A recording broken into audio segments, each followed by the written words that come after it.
네, 그럼 이어서 특별 강연 시작하겠습니다. 이번 세션의 주제는요, 초지능을 설계하는 반도체입니다. 이번 세션에서는 단순한 부품이 아닌 지능의 구조를 설계하는 핵심 기반으로 떠오르고 있는 반도체의 변곡점을 함께 짚어보고요. 대한민국이 선점해야 할 미래 전략을 함께 살펴보도록 하겠습니다.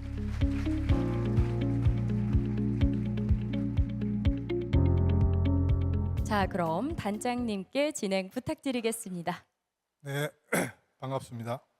저희 키스트에서는 지금 미래 먹거리로 피지컬 AI에 대한 연구, 특히 휴머노이드 중심으로 파운데이션 모델부터 시작해서 하드웨어 플랫폼 등등을 저희들이 개발하고 있습니다. 근데 저희들이 개발을 진행함에 있어서 가장 근본적으로 어려움을 느끼는 것 중에 하나가 이게 AI 반도체와 연결이 되어야 진정한 경쟁력 있는 원천 기술이 확보될 것이라는 생각을 많이 가지게 되었습니다. 그래서 오늘은 저희가 초지능을 지원하는 혹은 설계하는 반도체에 대한 현황과 미래 방향에 대한 것을 이종호 우리 서울대 전기정보공학부 교수님 모시고 피지컬 AI 시대의 반도체라는 제목으로 먼저 한 20분 정도 발표를 듣고요. 두 번째로는 우리 박경 SK하이닉스 부사장님께서 AI 인프라 트렌드와 메모리의 역할에 대해서 발표를 해주실 예정이고, 세 번째 발표는 피터 웰하우즌 주 네덜란드 대사관 과학기술혁신 실장님께서 ASML 사례를 중심으로 어떤 반도체 혁신이 준비되고 있는지에 대해서 소개를 해드리겠습니다. 그리고 발표가 끝난 다음에 저희가 토론 및 Q&A를 시작하도록 하겠습니다. 여러분 반갑습니다. 소개 감사드리고요. AI 시대 반도체에 대해서 20분 동안 말씀드리도록 하겠습니다. 제가 말씀드릴 내용은 AI 반도체가 뭔지 여기 이제 이런 걸 또 잘 아시는 분도 있지만 모르시는 분도 있을 것 같아서 그리고 이슈, 시장 크기 등에 대해서 말씀드리고, 두 번째는 이제 AI 시대에 어떻게 발전하고 반도체는 뭔지, 그 다음에 세 번째가 피지컬 AI 시대의 핵심 반도체 기술이 뭔지 말씀드리도록 하겠습니다. 자, 이제 우리가 AI 반도체 그러면은 뉴럴 네트워크 여기 보시면 이제 파란색 동그라미도 있고 화살표도 있는데요. 저기에 파란색 동그라미 같은 경우는 뉴런이라고 보시면 되고, 화살표 같은 거는 시냅스. 그러니까 이제 인간의 뇌를 모방한 네트워크다. 근데 이게 이제 엄청나게 진짜 세상을 빨리 근본적으로 바꾸고 있죠. 그래서 이거를 구성하는 그 한 축이 실질적으로 굉장히 큰 축인데요. 디지털 컴퓨팅 기반의 AI. 그게 보시면 여러분들 이제 많이 들어보셨던 이게 CPU, 그리고 그 다음에 GPU, NPU, DRAM, HBM 이런 걸 가지고 디지털 연산을 해서 하는 거죠. 주로 이제 데이터 센터, 그죠? 그런 데고요. 따르는 이제 한 축은 아직은 이제 그늘에 가려 있지만 또 많은 그 응용 분자를 가지고 있는 아날로그 컴퓨팅 AI. 여기는 이제 주로 이제 휘발성, 비휘발성 메모리 중심으로 이제 구축이 됩니다. 그게 이제 여러 가지 플래시 메모리, DRAM도 들어 있고요. 그렇습니다. 그래서 이제 앞으로 저전력이 필수적인 모바일이나 엣지 어플리케이션에 적합한 그런 어떤 영역을 가지고 있고요.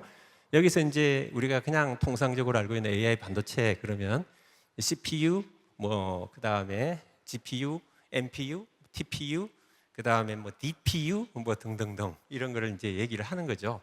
그 다음에 이제 메모리는 플래시 DRAM, 빼로 RM 등등등 이런 게 있습니다. 사실상 이제 AI는 결국 이런 반도체가 있어서 가능했다 이렇게 볼 수 있습니다. 우리나라 보면 이제 AI 잘하고 있습니다. 24년 그 AI 그 인덱스에서도 이제 세계 6위 정도권에 있는 것 같고요. 이게 티어 2 그룹이라는 것도 이제 어떤 AI 성숙도 매트릭스를 보는 평가하는 곳인데 우리나라가 상위권에 랭크가 되어 있다 라는 것을 말씀을 드리고요. 그러면 이제 한국이 AI에서 왜 강한가라는 얘기인데, 우리가 이제 대략 10개 정도의 라지 스케일 AI 모델을 가지고 있고, 실제로 이제 최근에 올해 아마 스탠포드 대학인가요? 어디서 AI 인덱스를 했는데, 한국은 이제 주목할 만한 AI 모델 5개를 가진 나라. 지금만 따지면 세계 3위죠, 3위. 3위입니다. 모델 기준으로. 중요한 거는 그 다음에 또 보면 AI 페이런트에서도 세계 3위에 랭크가 되어 있고, 국민 숫자당 페이런트를 출원하는 것을 기준으로 하면 세계 1위입니다. 1위에 있고요. 그 다음에 이제 한국은 메모리 강국, DRAM과 낸드 플래시 세계 1위죠. 그게 AI에 중요한 역할을 하고 있습니다. 아까 우리 김정호 교수님 잘 설명을 하셨고요. 메모리. 아마 그 메모리 속에 김정호 교수님의 앞으로의 그 인생이 담길 거고, 아무리 교수님께서 앞으로 많이 사시다가 돌아가시면 거기에 다 남아있고 영생을 하실 것 같습니다. 예, 홈 어플라이언스, 뭐 가전 이런 데도 굉장히 이제 한국이 잘하고 있습니다. 그래서 굉장히 AI 경쟁력도 이제 잠재력도 가지고 있는 그런 게 한국이다, 이렇게 보시면 되겠습니다. 그래서 이거는 뭐 지금 이제 디지털 그 컴퓨팅에서 폰 노이만 기반에서 이제 에너지를 많이 쓰는 걸 제가 이제 그냥 설명하기 위해서 가져왔는데, 저기 보면 메모리가 있고 프로세서가 있고 그 사이 데이터를 주고받고, 거기에 또 이 그림으로 좀 보면은 조금 더 이제 실감이 나죠. 그래서 주고받는 데서 전기를 엄청 많이 쓰고요, 저기서. 그 다음에 또 디지털 프로세서 자체에서도 전기를 많이 씁니다. 이게 이제 그렇죠. 아까 이제 우리 김정우 교수님께서 월 150만 원 이렇게 쓰신다 그러는데, 대단하십니다. 정말 대단하시고요. 그 대신 이제 그 CO2 발생도 많이 될 것 같습니다. 죄송합니다. 자, 요거는 이제 그 우리 뇌의 그 뉴런과 시냅스 모양이고, 뉴런과 뉴런 사이에 시냅스가 있고, 저 시냅스에 우리의 기억이 저장된다, 이렇게 이제 알려져 있고요. 저런 거를 전자회로로 이제 구현을 해보자. 전자회로로, 그죠? 그게 이제 뉴럴 네트워크가 되는데, 이렇게 이제 구현하면 저런 뉴로몰피 칩이 될 수 있고, 저걸 통해서 이제 우리가 저전력을 구현할 수 있습니다. 요거는 이제 제가 이제 그냥 임의로 만들어 본 건데, 이제 AI를 하는 데 있어서 디지털과 애널로그 컴퓨팅을 하는데, 디지털 컴퓨팅이 지금 데이터 센터의 핵심이죠. 그래서 보면 뭐 아티피셜 뉴럴 네트워크가 있고, 뭐 거기에는 이제 아키텍처나 알고리즘 기술 등이 있고, 프로세싱을 하기 위해서는 필연적으로 하드웨어인 가속기, 그죠? GPU, TPU, 뭐 NPU 등등등 이런 걸 거쳐야 되고요. 그리고 이제 스토리지도 막 필요하죠. 메모리도 필요합니다. 일부러 빨간색으로 한 거는 열이 심하게 난다, 뭐 이렇게 보시면 되겠습니다. 자, 그러면 이제 아날로그 컴퓨팅으로 가면 여기 이제 프로세스 인 메모리, PIM이라고 되어 있죠. 뭐 추론 이렇게 하는데, 저기서 학습한 거를 웨이트를 전사를 해서 이제 추론을 잘 할 수 있고, 녹색으로 표시했는데 상대적으로 전력 소모가 적다라는 것을 표시하기 위한 거고, 이후는 이제 앞으로 이 프로세싱 인 메모리에서 학습도 가능할 수 있다, 학습도 할 수 있다라는 것을 말씀을 드립니다. 자, 그래서 이제 요약해 보면, 이제 오른쪽에 디지털 프로세스, 전력 소모가 크죠. 왼쪽에 이제 뉴로몰픽, 아날로그 연산은 이제 전력 소모가 좀 작습니다. 우리나라의 이제 희망적인 거는요, 2022년에 9월에 제가 이제 그 캐나다 토론토 대학에 갔고, 그때 힌턴 교수님 만났고, 그 현장에서 힌턴 교수님이 이런 말씀을 하셨어요. 한글로, 그죠? 여러분 뭐 AI 혁명은 앞으로 한 번 더 일어나는데 하드웨어에서 일어난다. 하드웨어 혁신을 통해서 일어난다. 그럼 뭘까? 그 하드웨어는 메모리 센트릭일 가능성이 높습니다. 그래서 뭐 뉴로몰픽 컴퓨팅, 아날로그 컴퓨팅, 인메모리 컴퓨팅, 그 다음에 디지털 컴퓨팅도 포함됩니다. 저전력 디지털 컴퓨팅, NPU, 그 다음에 3차원 패키징, 이런 이노베이션이 이제 AI의 성능을 좌우할 것이다 라는 거죠. 거기다 중요한 게 있어요. 시스템 소프트웨어, 그죠? 시스템 소프트웨어를 해야 된다. 이제 풀스택으로 가야 된다는 거고요. 그래서 저전력 AI 중요하고, 한국은 다행히도 메모리 강국이고 그런 거를 잘할 수 있는 그런 가능성을 갖고 있다. 그래서 그런 측면에서 이제 AI 핵심을 한국이 어떻게 보면 잘할 수 있는 그런 경쟁력을 가진 국가다 이렇게 보시면 되겠습니다. 요건 이제 뭐 좀 틀릴 수 있는데요. 그 글로벌 AI 반도체 시장 규모인데 이게 이제 지금 GPT가 아직 그 학습을 많이 못해서 그런지 25년 것도 익스펙테이션, 24년까지는 이제 실제 값인데요. 가운데 올해 26년 익스펙테이션이 실질적으로 저기 보면은 이제 가운데 166 빌리언 US 달러 이렇게 돼 있는데 실제로 저거보다 훨씬 클 거라고 생각이 됩니다. 그죠? 올해 이제 반도체 전체 글로벌 반도체 전체 이제 레버뉴가 1.32 테라 그러니까 그죠? 조 달러 이렇게 되는데 한 30% 정도가 AI 반도체일 거라고 보면 이 숫자보다 훨씬 클 거다. 근데 중요한 거는 이제 굉장히 이렇게 그로잉하는 그런 그 시장을 갖고 있다. 그게 이제 중요한 거고요. 거기에는 이제 뭐 생성형 AI 확산이라든지 데이터 센터 투자 확대 뭐 등등등 그리고 또 오늘의 주제인 피지컬 AI로의 성장 이런 것들이 이제 중요한 역할을 하기 때문에 AI 반도체가 막 이렇게 올라간다. 더 큰 시장은 그 뒤에 보면은 글로벌 메모리 반도체 시장인데 역시 이제 예측이 좀 정확하지 않아서 이거보다 시장이 훨씬 클 겁니다. 지금 24년까지는 맞고요. 25년도 대략 맞더라고요. 근데 이제 26년부터는 저기 있는 것보다 훨씬 더 급격하게 시장이 증가할 것이다라는 거고요. 여기 이제 AI 그 서버 데이터 센터 수요가 급증하면서 HBM을 필요로 하는 많은 이제 메모리가 필요하다. 아까 우리 김정우 교수님 말씀하셨죠. 메모리가 막 곱하기로 계속 늘어나고 있습니다. 토큰 사이즈가 커지면서 메모리 천국이 되는 거죠.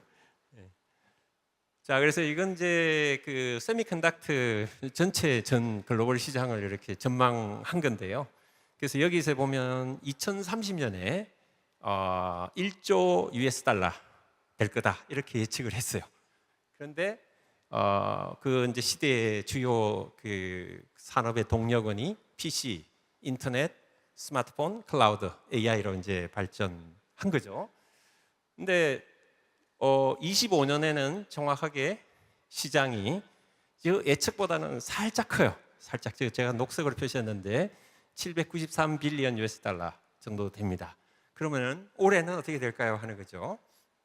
이제 가트너에서 이렇게 예측한 걸 보면은 올해 벌써 1.32 테라 US 달러로 올라갑니다. 1조를 넘어가는 거죠. 1조 달러를 넘어가고 그러면 27년에는 어떻게 돼요? 1.5 이렇게 되고 그러면 30년에는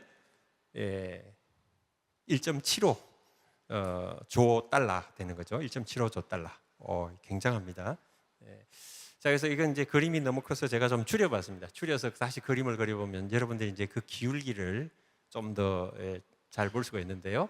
자, 요거 아까 같은 겁니다. 그래서 이제 자, 이렇게 이제 올라가서 기울기가 살짝 슬로우 다운 하고요.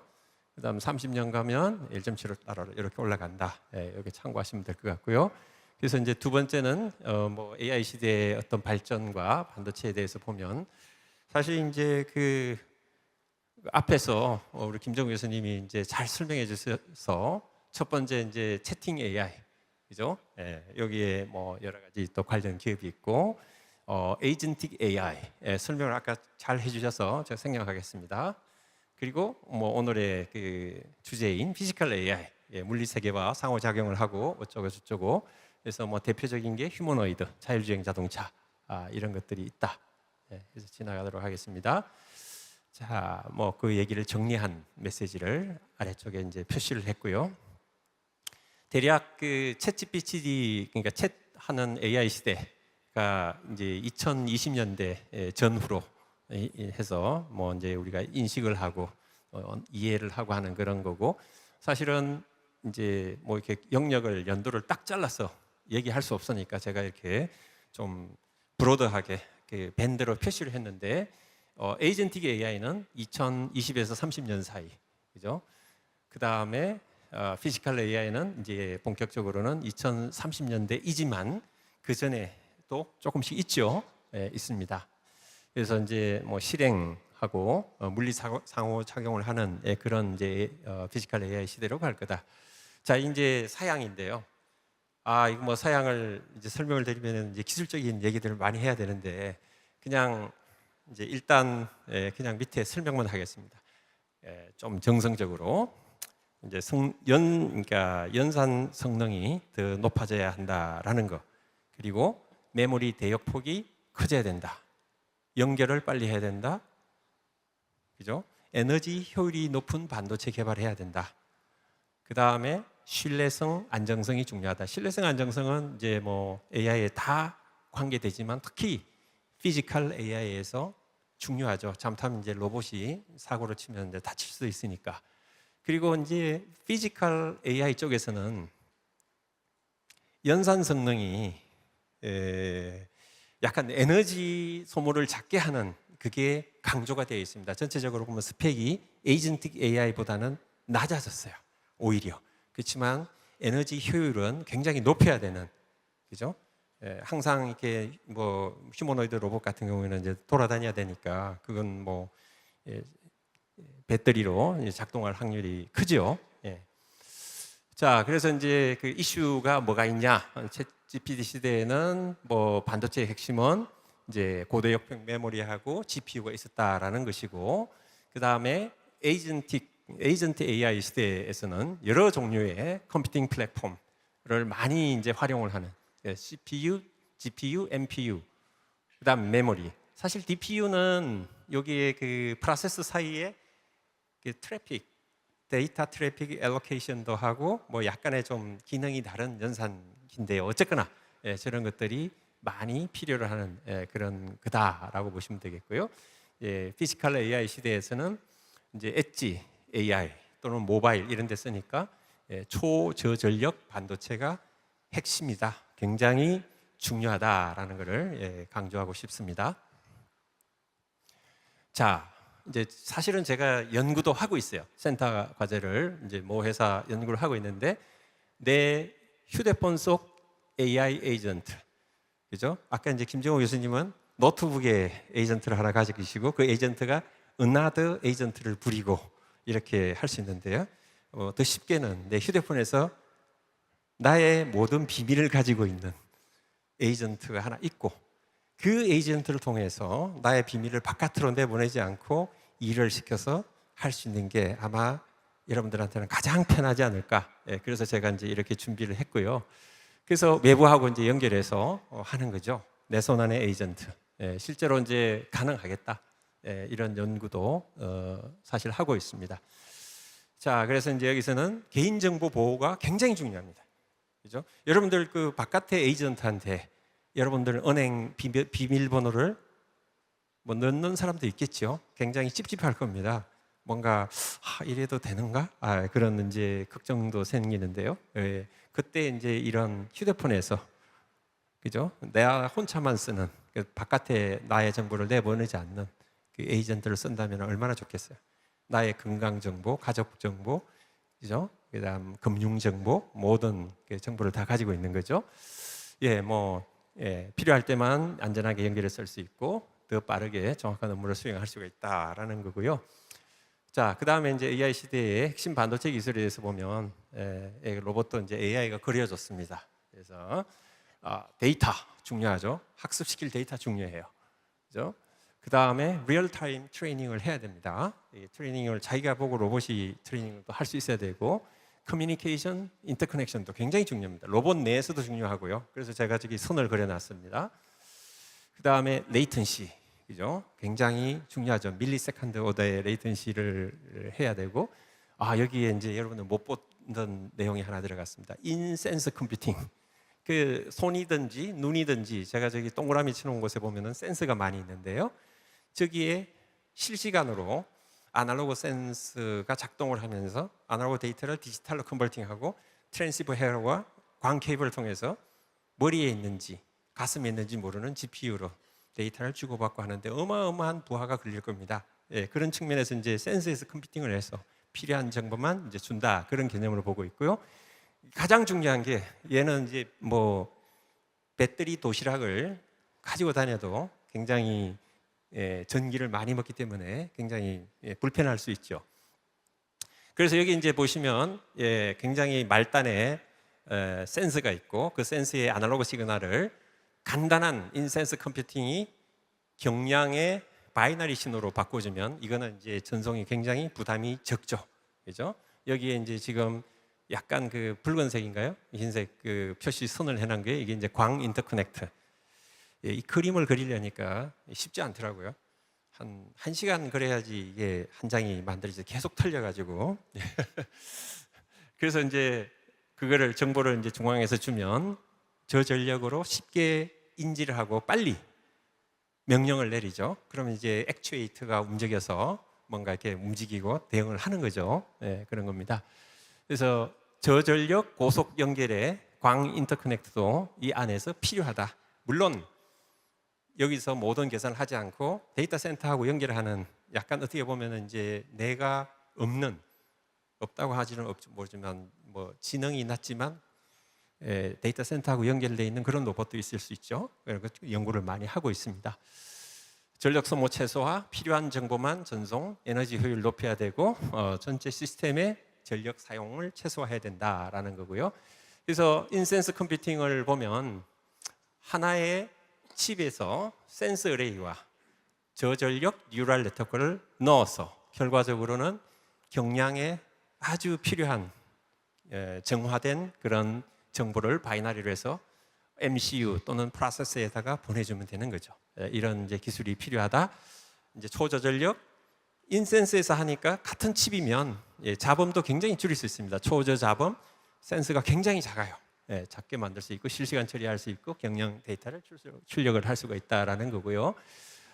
단일 칩 시스템 방금 이제 말씀드린 부분인데 하나의 칩으로도 구현할 수 있고 아니면 이렇게 3D 인티그레이션도 두 가지 방식이 있죠.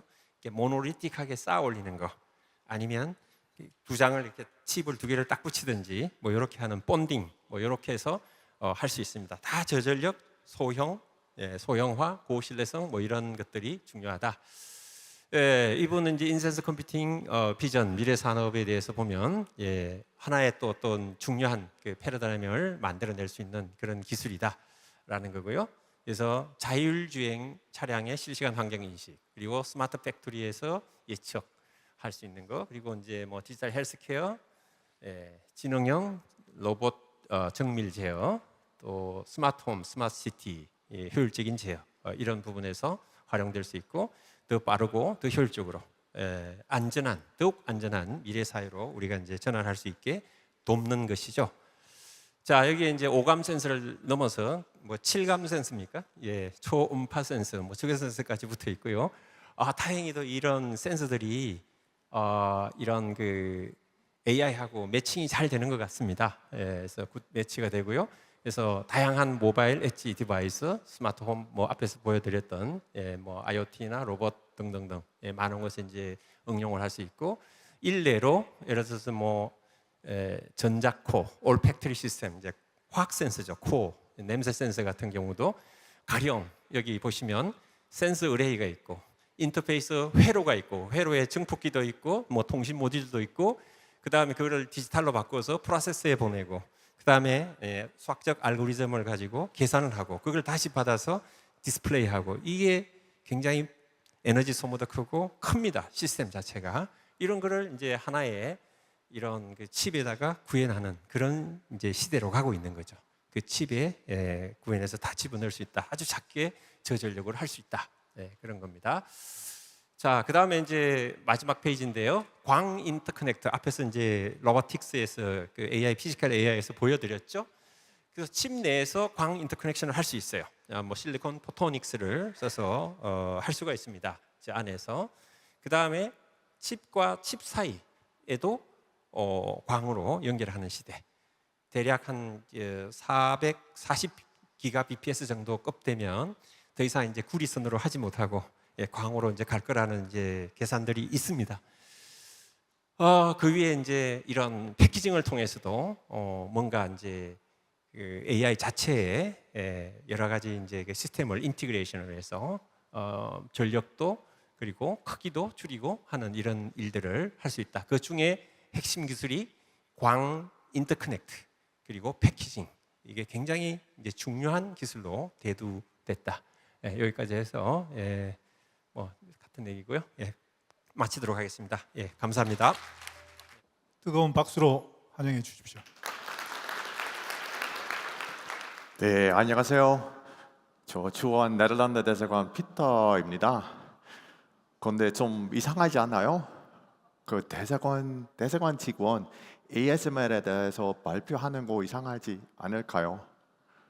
이상하죠. 예. 그런데 솔직히 그 거의 20년 전에 ASMR에서 일했었어요. 너무 좋은 시간 보내는데요. 그 언제부터 잘 기억나지 않는데 저도 좀 메모리 좀 필요합니다. 근데 아무튼 몇 년 동안 그 ASMR 그 아인트호벤 본사에서 일하다가 몇 년 동안 그 기흥 그 지점에서 일했는데요. 근데 지금은 대사관에서 일하고 있는데요. 그런데 너무 죄송합니다. Can we do this presentation in English? I will give you some time to pick up the 통역기계, and I listened to the two interpreters in the back, and they are doing a really good job. Thank you very much. I could listen to and understand the presentations of these two distinguished gentlemen. So I'm sorry. Let's continue in English. So I'm Peter. I worked at ASML, and my talk will be a little bit different than the talks that you have seen so far. Mine will not go about deep technology. I will not talk about memory, CPU, GPU, interconnect, photonics. I will talk more about this company. I mean, ASML. I mean, anyone here who has never heard of ASML? I see one hand, I think, in the back. Oh, maybe you should do your homework next time. It is, in my opinion, and maybe as a former ASML employee, maybe I'm a little bit biased, it is one of the most important companies, equipment companies, to make AI and what's coming up next, and what's for the memory at this moment, it's one of the most important equipment companies that there is. But ASML, if you would have asked what is ASML to the BBC in 2020, they would have said, I hope you can read this, it's a relatively obscure Dutch company. If you would have asked people 20 years ago, when I was still working at ASML, people would have said, ASML, what is it? It's important. So I just want to show you some metrics about what ASML, about how they grew, and to show some of the importance of this company. From roughly 3,000 people 25 years ago to almost 50,000 now. Their install base has increased, and their stock value has grown exponentially. It is very important company also for the Dutch industry. And when you look at the technical details, what they can do, this is hopefully, yeah, you can see it. Their wavelength, the node that they're working on, the line width that they can make has shrunk a lot. And because ASML has been doing a lot of research, has been upgrading machines, has been developing new machines. First, there was the PUS 5500 and TWINSCAN, and now EUV. We all can use our smartphones, our computers, our data centers. We can enjoy the speed that we want. But it's not just ASML in the Netherlands. We have this huge ecosystem of related companies, of semiconductor companies, like maybe you know ASM, which is into ALD. We have Besi, which is a packaging company. And below that, there's a whole bunch of companies, Tier 1, Tier 2 research organizations that support all these OEMs in the semiconductor equipment OEMs in the Netherlands. To give you some idea of why it is important for the Netherlands, roughly 1/3 of all the private R&D spending in the Netherlands is done by the semiconductor sector in the Netherlands. We have roughly 300 companies and 60,000 people work in this sector alone. They support the Dutch economy. Extremely important. So ASML plus a bunch of other OEMs and the whole ecosystem below that. And how did it get started? It's not something that just came overnight. It's not just by a government policy. It started way back, more than 100 years. I think we have to go back all the way to the foundation of the company called Philips. You're familiar with Philips? Coffee machines nowadays. But back in the days, in 1891, they started building tulip bulbs. Electricity was there, and then the first light bulbs came out, and this guy called Gerard Philips thought, let's make a factory for this. So he did, and production started running, and then he thought, we have to develop some more stuff. So what he did, he founded the NET Lab. It's short for something very long in the Dutch language that I will not bother you with, but in short, it's the research institute under Philips. And this research institute, they started developing all kinds of things, left and right, something that were kind of close to light bulbs. They were doing vacuum tubes. They were going into personal care, so also the lady shave, the how do you call it, the Philly shave, the razor was invented. They worked on cassette discs. They did a lot of defense stuff. They were very instrumental in the CD player as well, and it grew like a big company. But then roughly in the 80s, 90s, so last century, so 40, 50 years ago, Philips was changing. They thought, we have to do some focus. So this is what happened. This is what started to happen. Philips started selling and spinning off a lot of different companies, and Philips started to focus. So there's no pointer, but there in the bottom left there is Ethos. That is some kind of Dutch version of Olive Young that spun out of Philips. So not technical, but still it's old Philips. Then you see Thales as well. Well, Thales is not from Philips, but Philips had this radar technology that went into a Dutch company called Holland Signaal that was later bought by Thales. And this way, many things branched off, including also NXP. NXP, you might also know, is chip producer, also is a spin-off of Philips. And you can see there above this Ethos is our ASML. And this Philips and all these spin-offs, these branches, they were all supported. They were fed by government policy, but also by the Dutch ecosystem below. A lot of tier 1 suppliers, tier 2 suppliers, and research institutes and facilities. And of course, people kind of forget that TSMC, I mean, one of the big competitors of Samsung, of course, and SK Hynix, was founded. Philips was one of the founding fathers of this company. It's not part of it anymore. And of course, Philips had a large part in this LG Philips display facility here in Korea. So this is the Philips tree.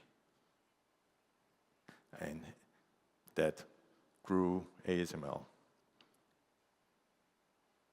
So, but the success of ASML, so how did ASML become from this small, obscure company, how did it grow up to be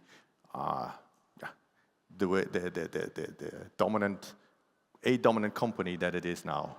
And these are my thoughts on it. This is not the thoughts of ASML or the Dutch embassy.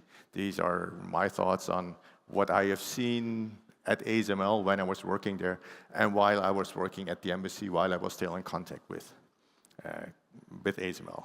So I think there's 4 things that I will explain later, but there's, in my opinion, open innovation, co-opetition, which is kind of a combination of competition and cooperation.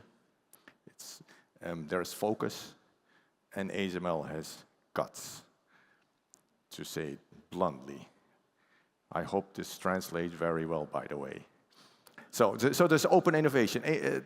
If you look at the EUV machine of ASML, this is the machine that makes that's the latest machine of ASML that is used by SK Hynix and by Samsung and by some other leading companies.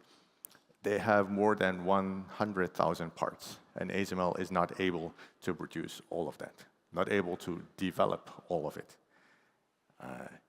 I found somewhere that only 15% of these parts are made by ASML itself. The rest is all by suppliers, by one of these 600 suppliers that ASML has at this moment. So, and if you look at, excuse me, the ecosystem around ASML, the companies that it works with, that it works for, there's a zillion. There is, of course, the customers, but also the universities, the academia. ASML works with universities within the Netherlands, but also outside. There are research institutes inside the Netherlands, but like TNO, but also IMEC is one of the big cooperation partners for ASML. And then, of course, suppliers that supply modules, cables, parts, and subsystems. So, when it comes to open innovation, I think one of the things that ASML is always looking for is long-term strategic alliances with universities. It's not just a one-time project that ASML does. It's always, we do a project, but we continue, it's the intention to keep working with the same company for a long period of time. It's good, you have the connection with this other organization, so it's always good to keep continuing working with them.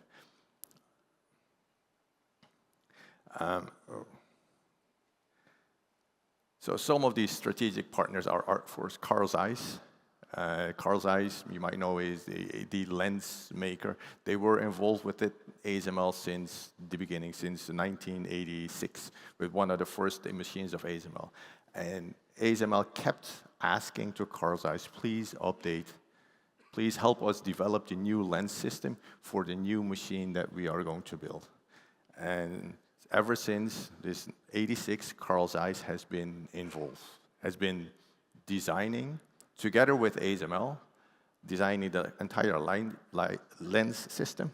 Plus now also for the EUV system, they have been involved in making the optical system.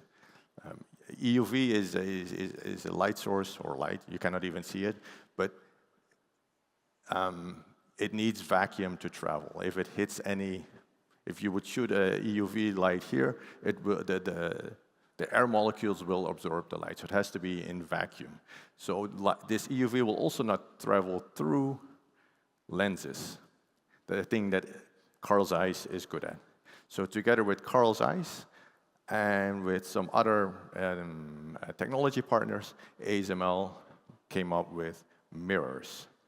And this picture is kind of a cut through of this mirror. I think it's not out of the scope of this session here to explain the details of this. Then there is this Dutch company called VDL. It has always been involved in making the backbone, in the mechanical backbone, the outside of the ASML machine. You can imagine that a lithography machine, it shouldn't vibrate. It should be very sturdy. It should be away from any outside vibrations. And VDL is one of the companies that has assisted ASML in making this happen since also the 80s and the 90s.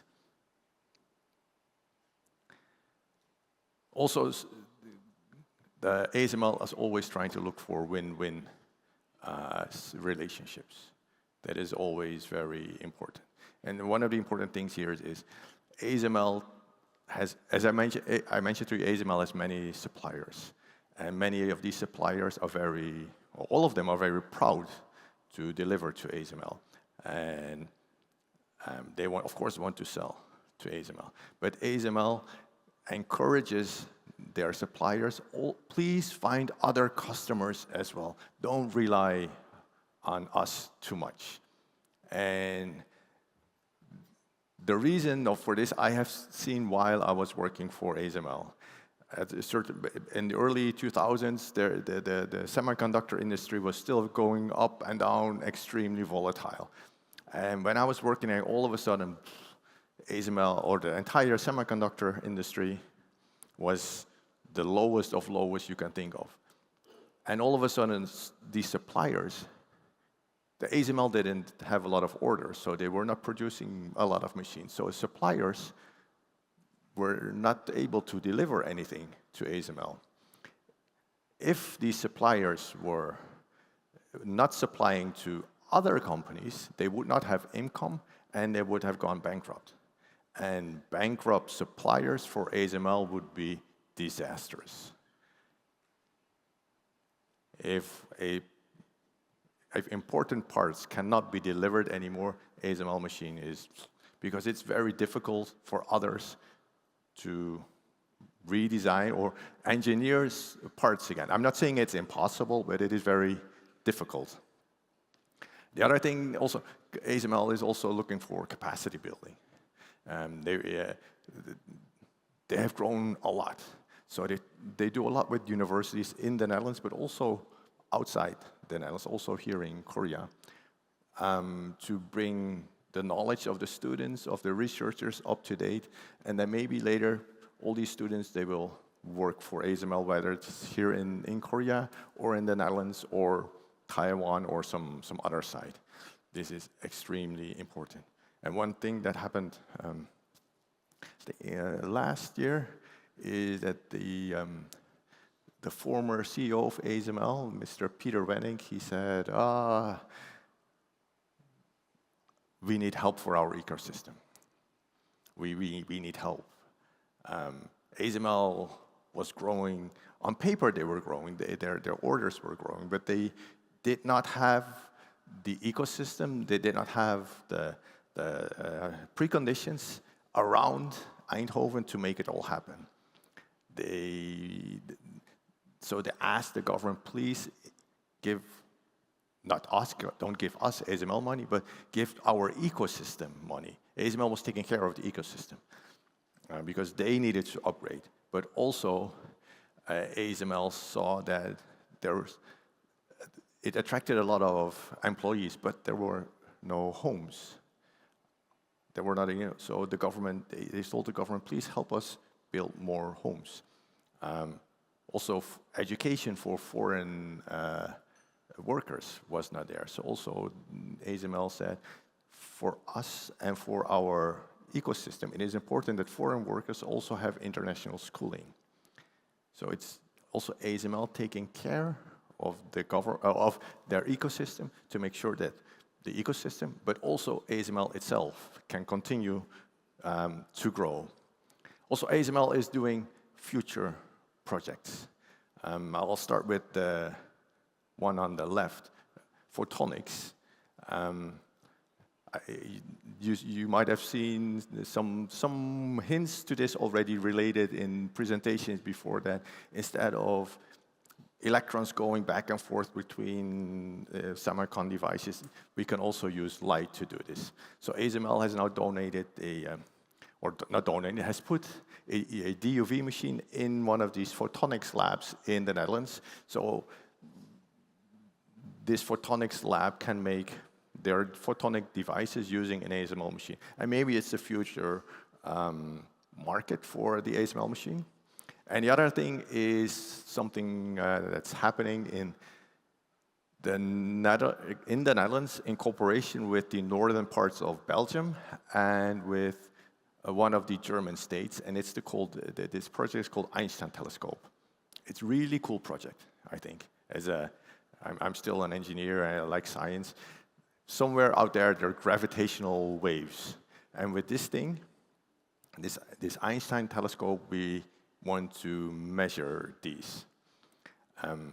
You see a triangle here on the screen. This is an artist's impression of the thing that they want to build. This triangle is huge. Each leg of the triangle is 10 kilometers. And why is this of interest to ASML? In this 10-kilometer tunnel, by the way, this is underground, so it's a tunnel. In this 10-kilometer tunnel, in each of these legs, there is a laser light that has to be reflected and caught and measured very, very precisely. And mirrors and lasers and measuring precisely is exactly what happens in the ASML machine as well. So, and when this happens, it should be even more accurate than what's happening in the current ASML machine. So this is investing in R&D for the future, investing in the next generation of machinery. So this competition that I mentioned, there's also something that ASML does. And it happened in 2000, a big example is 2012, then ASML was working on its EUV machine, so the latest machine. It had some technical issues and it needed money. So it went to TSMC, Samsung, and Intel and said, do you have some money?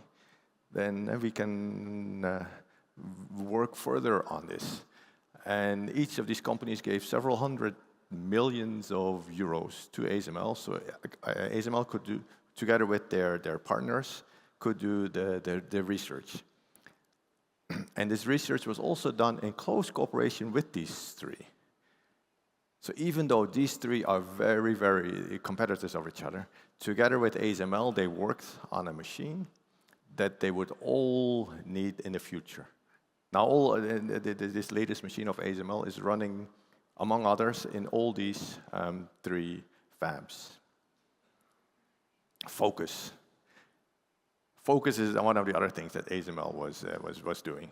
When I was working at ASML, I remember, I was never part of it, but at the coffee machine while getting coffee, you hear all these rumors of what's happening and what's not happening. I heard people talking that ASML was doing something with.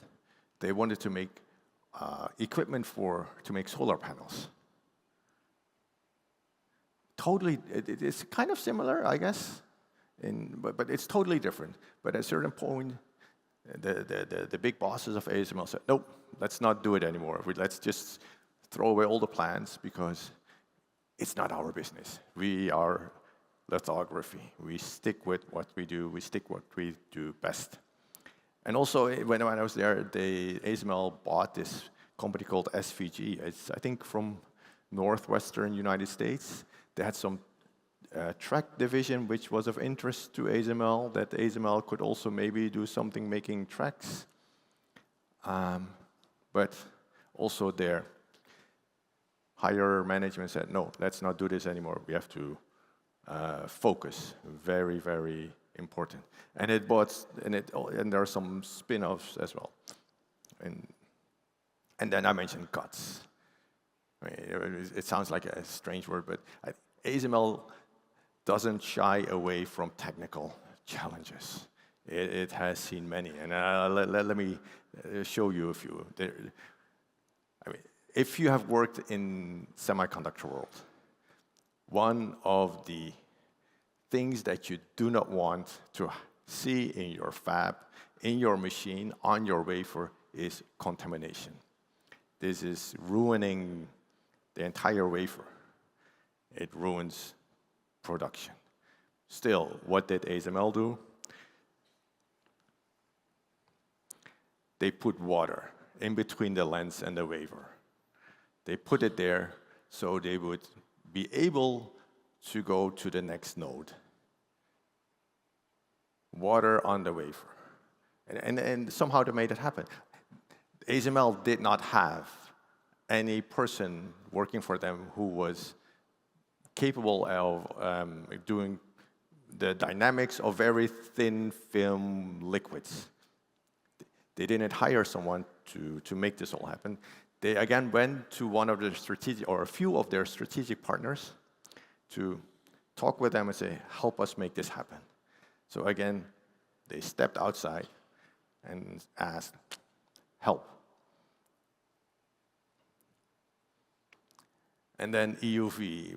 When ASML started with this idea of an EUV machine, they had to find a way how to make this 13.1 nanometer wavelength. I think that there might have been some tools, some things that could make it happen, but there was nothing out there that could make it reliably at a power that ASML think it would need, and with the accuracy. So again, ASML, with their open innovation mind, they stepped outside into the world, to their network of strategic partners, and said, let's make it happen. They started a project and they came up with something. It's clearly amazing how they did this. So this open innovation, and it's difficult. And one of the important things, what I've seen is trust. You need to have trust between ASML and its partners, ASML and its suppliers, ASML and customers. But the trust that goes both ways.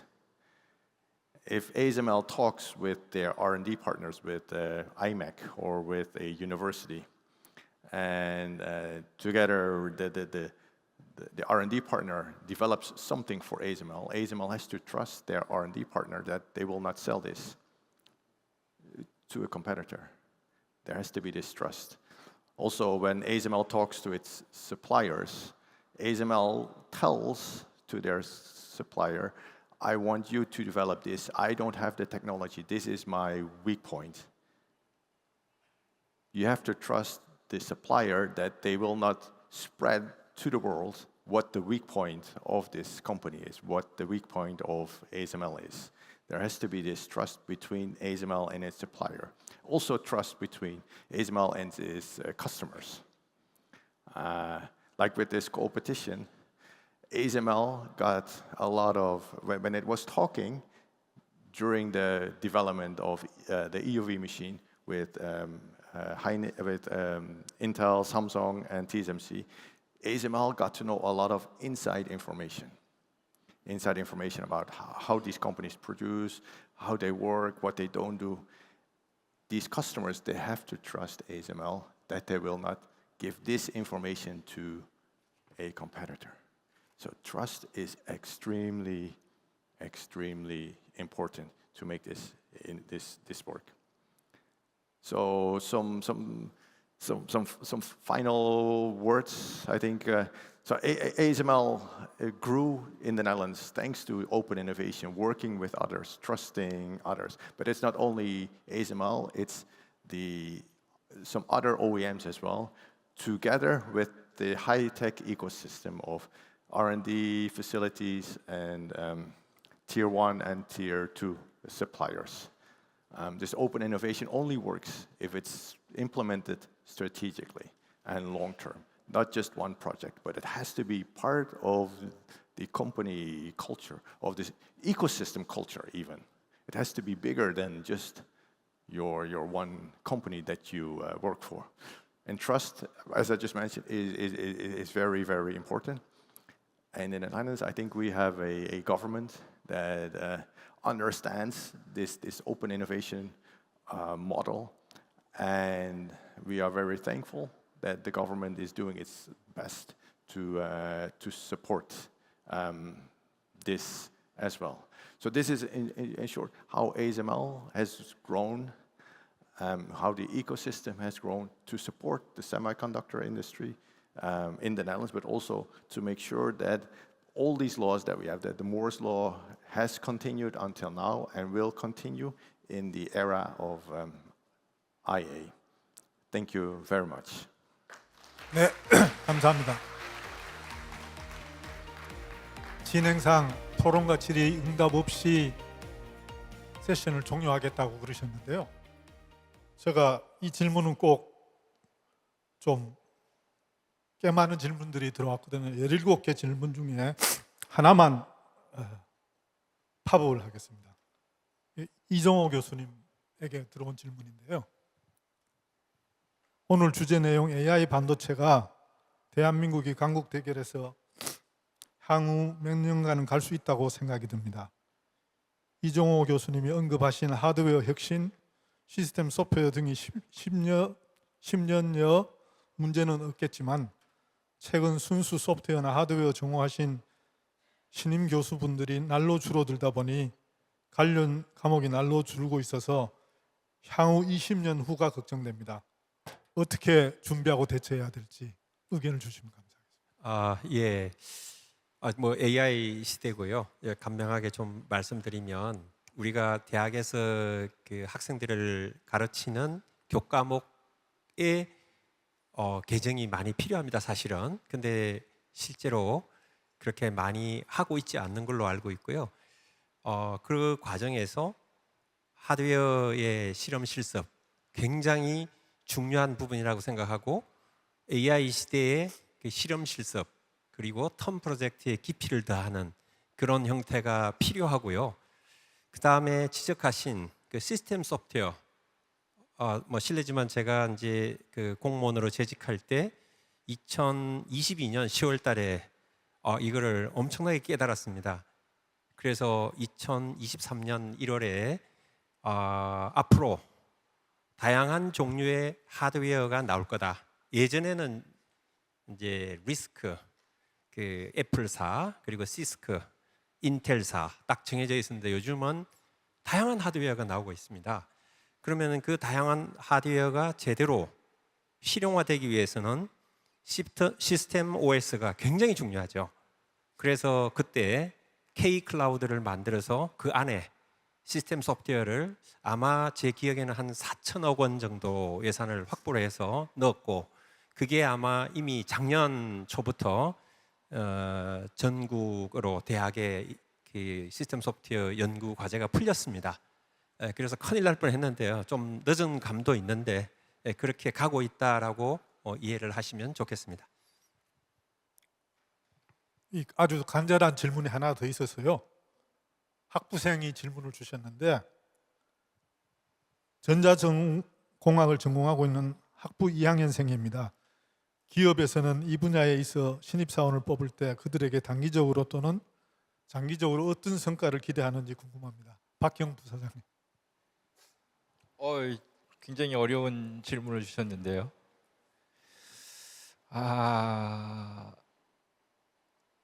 사실 이 문제는 아마 여러분 잘 아시다시피 우리 최태원 회장께서 인재 경쟁인가 무슨 인터뷰 강의도 한번 하셨고, 그 다음에 저희들이 뭐 학력을 보지 않는 신입 발굴 정책도 하고 있고 여러 가지 뭐 새로운 인재 발굴에 대한 얘기를 하고 있는데요. 이 이면에 있는 건 사실은 창의력입니다. 그러니까 이런 말씀 한다고 해서 제가 세상을 얕보는 건 아니고요. 구글과 네이버가 우리의 상식 수준을 평준화시켰어요. AI가 들어오면 인간의 지능, 지식이 뭐가 평준화될까? 그러면 상식의 평준화가 아니라 이제 전공 지식의 평준화까지는 될 것 같거든요. 그럼 이제 중요한 거는 창의력이라는 생각이 들어요. 그리고 그 창의력은 사실은 무엇을 잘 알고 있느냐보다 무엇을 잘 고민하느냐는 시대로 바뀔 거예요. 그래서 아마 신입사원들을 뽑을 때 저희들이 단기적으로 장기적으로 저희들의 눈으로 보는 건 이 사람의 창의적 사고를 어떻게 끌어낼 수 있고 그 창의적 사고로 얼마만큼 실패를 두려워하지 않고 모험을 할 수 있느냐는 것들을 중점적으로 보게 될 거고요. 저는 이제 그 시대가 맞다고 믿고 있어요. 그래서 조금 더 창의적인 다학제적인 지식을 가지고 비록 반도체라고 해서 와가지고 트랜지스터만 보지 마시고 아키텍처도 보시고 철학도 보시고 인문도 보시고 사회도 보시고 그런 인재로 하이닉스에 기여해 주시면 될 것 같아요. 감사합니다. 네, 감사합니다. 제가 마지막으로 개인적인 질문인데요. 이쪽 분야를 연구하면 할수록 그 실리콘 포토닉스에 대한 그 요구가 상당히 중요해지고 있는 것 같습니다. 근데 실리콘 포토닉스를 전자공학에서 가르치기가 무지무지 어렵습니다. 카이스트에 6개 전공 분야가 있는데요. 6개 전공 분야를 거의 통달하게 알고 거기에다 창의성까지 갖춰야 되는, 그래서 제가 공부할 때에 비해서 요즘 학생들이 너무 불쌍해 보입니다. 그 실리콘 포토닉스의 시대에 대해서 어느 정도 시기에 오게 될지 그런 것들에 대한 의견을 좀 주시면 감사하겠습니다. 예, 그 실리콘 포토닉스가 예전에는 이제 오래 전부터 했지만 많이 이렇게 침체되어 있다가 이제는 하지 않으면 안 되는 기술로 이렇게 부각되는 것 같습니다. 그래서 실리콘 포토닉스 앤드 첨단 패키징, 이 분야는 아마도 국가 전략 기술로 지금 다시 지정이 되고 있는 걸로 알고 있고요. 말씀하신 대로 요즘은 정말로 그 하드웨어 소프트웨어 하시는 분이 같이 협력해야 되는 것은 물론이고, 실리콘 포토닉스를 하려 그러면 그게 반도체 공정, 소자, 그 다음에 옵틱스, 그 다음에 화물 반도체, 그 다음에 그 인테그레이션 기술, 집적 기술 등 뭐 여러 영역이 협력하지 않으면 안 됩니다. 그게 이제 모듈레이터, 각 모듈레이터, 마하젠드 모듈레이터, 옵티컬 커플러, 그 다음에 필요할 때는 이제 그 도파관, 광도파관 말고 그 광 케이블도 써야 됩니다. 그 여러분들 집에서 쓰고 있는 광 케이블도 써야 되고, 그러니까 여러 영역의 전공자들이 함께 모여서 해야 성공 확률이 굉장히 높다. 그러니까 전반적으로 꼭 그 실리콘 포토닉스뿐만 아니고 다른 영역도 굉장히 그 협력해서 시너지를 만드는 전략이 매우 중요하다, 이렇게 말씀드리고 싶습니다. 네, 감사합니다. 질문이 더 있는데요. 시간 관계상 질의응답은 여기서 마치도록 하겠습니다. 네, 발표해 주신 세 분께 큰 박수 부탁드리겠습니다. 감사합니다. 네, 감사합니다. 또 이렇게 귀한 인사이트 나눠주신 연사 여러분들께 다시 한번 뜨거운 박수 부탁드리겠습니다. 네, 오늘 이렇게 함께 논의된 전략들이요, 글로벌 패권 경쟁 속에서 대한민국 반도체 산업의 초격차 경쟁력 확보를 위한 실질적인 이정표가 되기를 소원해 보겠습니다.